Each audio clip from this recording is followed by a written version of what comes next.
Three-point lighting, basic lighting. Ever wondered how some videos never have shadows in them, and even when they do, it appears faded? How was that achieved? Well, it was achieved using a lighting technique. Welcome to this video about the three-point lighting technique.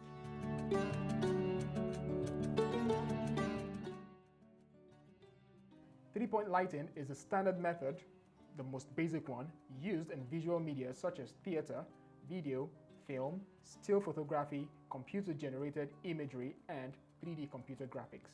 By using three separate positions, the photographer can illuminate the shot subject, such as a person or object, however desired, while also controlling or eliminating entirely the shading and shadows produced by direct lighting.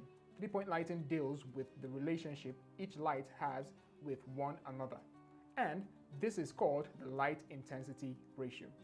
A typical three-point lighting setup would include a key light, fill light, and a backlight, and this gives the shot a three-dimensional look. Let's go more into the idea of the key light. The key light, as the name suggests, shines directly on the subject and serves as the principal illuminator. It is the primary and the brightest light source in the three-point lighting setup. It gives the scene its overall exposure more than anything else. The strength, color, and angle of the key light determines the shot's overall lighting design. The primary light creates the mood of the scene. Depending on its position and supplemental lights used in the overall lighting, it can create a high-key image that is evenly soft-lit and atmospherical upbeat, or a low-key image which is high contrast, deep shadows with a very moody look. In indoor shots, a specialized lamp, a LED light, or even a camera's flash can be used as the key light. In outdoor daytime shots, the sun often serves as the key light. You just have to get a good position for your subject. Now, generally, the key light to fill light ratio is 2:1, meaning your key lights should be twice as bright as your fill light. The fill light also shines on the subject, but this time it's from a side angle, relative to the key light. It is often placed at a position lower than that of the key light, about the same level as the subject's face if your subject is a human. It balances the key light by illuminating shaded surfaces and lessening or eliminating chiaroscuro's effect, such as the shadow cast by a person's nose upon the rest of the face. In some situations, a photographer can use a reflector, such as a piece of white cardstock mounted off camera or even a white painted wall, as a fill light, instead of an actual lamp.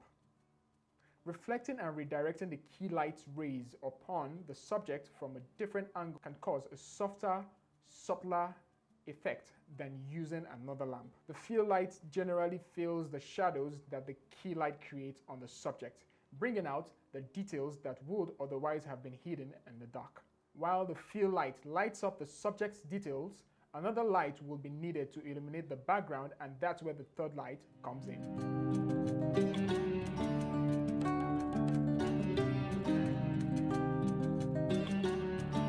The backlight. The backlight, aka rim light, hair light, or shoulder light, shines on the subject from behind, often but not necessarily on one side or the other. It gives the subject a rim light, like a halo, serving to separate the subject from its background and highlighting contours. A rim light only creates a thin outline around the subject without hitting the front surface of the subject at all. Typically, the backlight is the last light added to a scene. It can also be a versatile creative tool for establishing different feels or feelings. When the backlight is positioned directly above and behind the subject, the viewer gets the feeling of mystery or intrigue. It is placed high enough to be out of frame, opposite the key light, and pointing at the back of the subject's neck. The three-point lighting is something we use every day. It's the most basic thing you want to do whenever you are taking a picture, or in my case, which I do use most of the time, recording a video.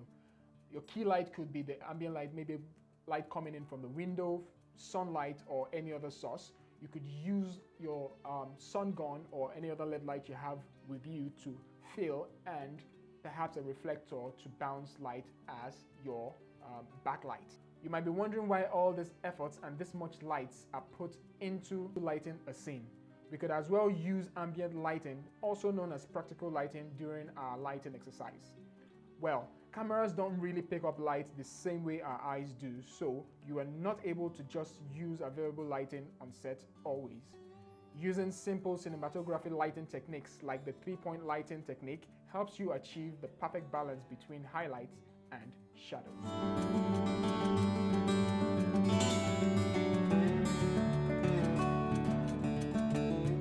Hope you found this video useful.